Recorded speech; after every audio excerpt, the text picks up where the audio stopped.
You guys will find that you have passions, and having a passion is a gift. I think we all have passions, and you don't get to choose them, they pick you, but you have to be alert to them. You have to be looking for them. And when you find your passion, it's a fantastic gift for you because it gives you direction, it gives you purpose. You can have a job, or you can have a career, or you can have a calling. And the best thing is to have a calling. And if you find your passion, you'll have that, and all your work won't feel like work to you. Many kids and many grown-ups do figure out over time what their passions are.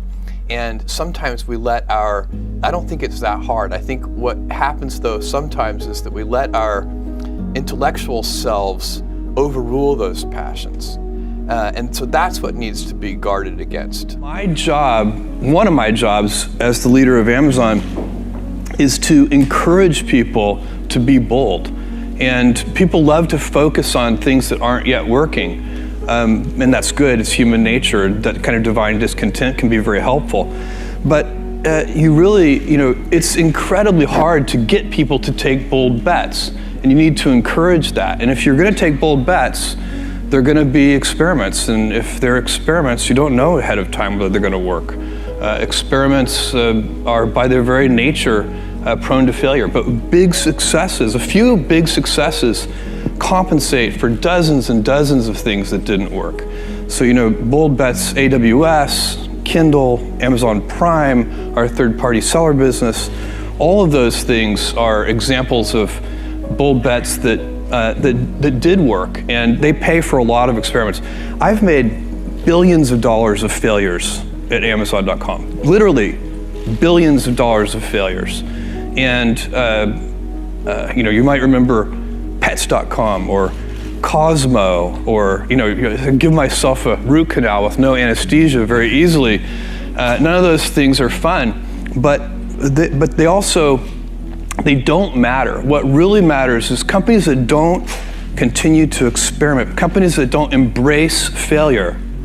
They eventually get in a desperate position where the only thing they can do is make a kind of Hail Mary bet at the very end of their corporate existence. Whereas companies that are, making bets all along, even, big bets, but not bet the company bets. I don't believe in bet the company bets. That's when you're desperate. That's the last thing you can do. You could be out of work and have terrible work-life balance. Even though you've got all the time in the world, right. You could just feel like, oh my God, I'm miserable, and you would be draining energy. And so you have to find that harmony. It's a much better word. And I think for most people, it's about meaning. People want to know that they're doing something interesting and useful. And for us, because of the challenges that we have chosen for ourselves, we get to work in the future, and it's super fun to work in the future for the right kind of person. You need to be nimble and robust. So you need to be able to take a punch, and you also need to be quick and innovative and doing new things at a high speed. That's the best defense against the future. And you have to always be leaning into the future. If you're leaning away from the future is going to win every time. Never, ever, ever lean away from the future. We all have adversity in our lives. I doubt if you really, if you know somebody, any friend or anybody that you talk to, there's no lack of adversity. And by the way, that's good, because it's what teaches us how to get back up. You fall down, you get back up. It always happens. And you get certain gifts in life, and you want to take advantage of those. But I guess my advice on adversity and success would be to be proud not of your gifts, but of your hard work and your choices. So you may be the kinds of gifts you get in life. You might be really good at math. It might be really easy for you. That's a kind of gift. But practicing that math and taking it to the next step, that could be very challenging and hard, and take a lot of sweat. That's a choice. You can't really be proud of your gifts because they were given to you. You can be grateful for them and thankful for them. But your choices you choose to work hard. You choose to do hard things. Those are choices that you can be proud of. Being an inventor requires, because the world is so complicated, you have to be a domain expert. I mean, in a way, even if you're not at the beginning, you have to learn enough so that you become a domain expert. But the danger is once you become a domain expert, you can be trapped by that knowledge. And so inventors have this paradoxical ability to have that 10,000 hours of practice and be a real domain expert and have that beginner's mind. Have that look at it freshly, even though they know so much about the domain.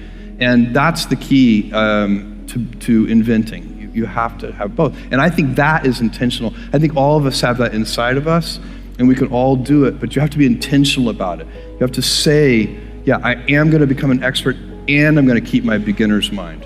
You can't skip steps. You have to put one foot in front of the other. Things take time. There are no shortcuts. And but you want to do those steps with passion and ferocity. It's easy to have ideas. It's very hard to turn an idea into a successful product. There are a lot of steps in between, and it takes persistence, relentlessness. So I always tell people who are who think they want to be entrepreneurs, you need a combination of stubborn relentlessness and flexibility. And you have to know when to be which. And basically you need to be stubborn on your vision, because otherwise it'll be too easy to give up. But you need to be very flexible on the details, because as you go along pursuing your vision, you'll find that some of your preconceptions were wrong, and you're going to need to be able to change those things. So I think taking an idea successfully all the way to the market and turning it into a real product that people care about and that really improves people's lives is a lot of hard work. Don't try to chase what is kind of the hot passion of the day.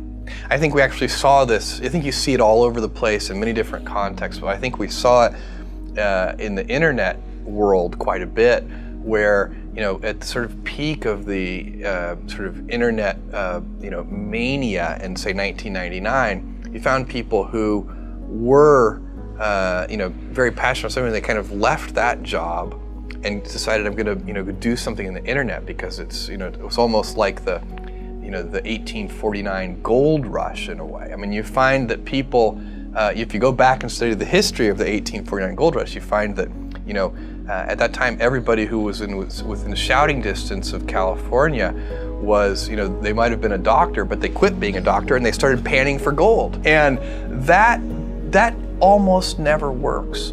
And even if it does work, according to some metric, financial success or whatever it might be, I suspect it leaves you ultimately unsatisfied. So you really need to be very clear with yourself. And I think one of the best ways to do that is this notion of projecting yourself forward to age 80, looking back on your life and trying to make sure you've minimized the number of regrets you have. That works for career decisions. It works for family decisions. Do you want? I have a 14-month-old son, and it's very easy for me to, if I think about myself when I'm 80, I know I want to watch that little guy grow up. And so I don't want to be 80 and think, shoot, I missed that whole thing, and I don't have the kind of relationship with my son that I wished I had, and so on and so on. So if you think about that, so I guess another thing that I would recommend to people is that they always take a long-term point of view. And I think this is something about which there's a lot of controversy. There's a lot of people, and I'm just not one of them, believe that you should live for the now. I think what you do is you think about the great expanse of time ahead of you and try to make sure that you're planning for that in a way that's going to leave you ultimately satisfied. So this is the way it works for me. And I mean, everybody needs to find that for themselves. So I think there are a lot of paths to satisfaction, and you need to find one that works for you.